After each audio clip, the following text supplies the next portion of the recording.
Yeah, we're very insect friendly here, as you can tell. Okay, so Tech Tip Tuesday, welcome back. I hope you guys enjoyed the episode. If the ones missed it, check down the link below. We've got the first video was about the matrix, where we highlighted what you can do with taking low-level signals from source units and increasing the voltage to get better signal to noise ratio and ultimately better sound quality. So here's another piece from AudioControl. AudioControl has been in the industry for many, many years. They specialize in making processors, DSPs, high-to-low converters, but one of the most unique pieces, which they patented many years ago, is called the EPICENTER.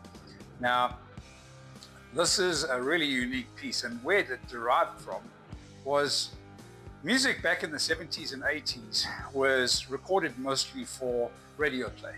So what they did was they figured, well, there's no point trying to broadcast, low frequencies if no one's going to benefit from them. And truthfully, there wasn't any really, big home stereo systems that could reproduce bass. So they figured, well, let's cut out all the bass, because firstly, you could put more onto a record album, and you could put it over the air, and you could penetrate, the radio waves with less frequency, so you could get the signals further.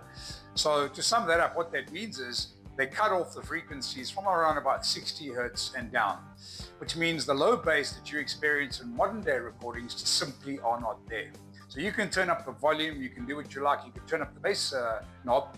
What it's going to do is amplify everything above 60 hertz. But if anyone knows that 45, 35 hertz notes is what we look for, that's what kind of gets the endorphins going when you go to a rock concert, that hard-hitting bass.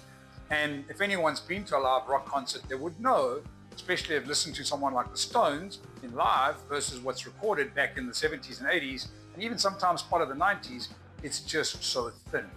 What the EPICENTER does, it takes the last octave that's basically in that recording, and it creates a fundamental of it in real time. What that means in layman's terms is it literally recreates digitally that entire octave in real time, and it does it so cleverly that it replicates that bass as if it was there. Now, the reason why I mentioned they reduced the low frequencies in recordings was because most portable radios back in the day had 4-inch speakers, maybe 5s. That was it. You didn't see subwoofers. They didn't really exist. And that's why this EPICENTER device will take. And if any of you out there love 70s music or 80s music, and I mean, let's be honest, that's the stuff that, it's like I get goosebumps just talking about it. That to me is, Van Halen.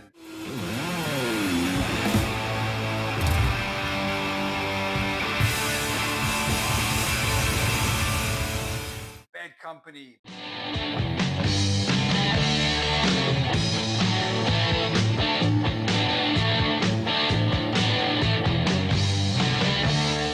I mean, Deep Purple.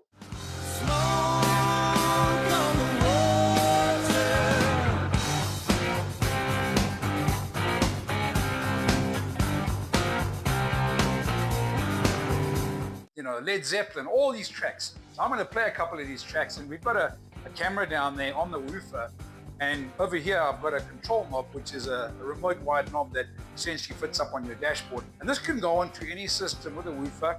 It must be connected, getting a full range signal into it. So we've got an amplifier set up over here on the bench, which is taking a signal from one of our PMX2s. The PMX2 is just playing to a speaker on the table so you can hear the track. That's not the real objective here. From the source unit, sub out, into the EPICENTER, out of here, into this amplifier, which is then crossed over and then going out to the subwoofer. So it's just a way to show the simplicity of how we set it up.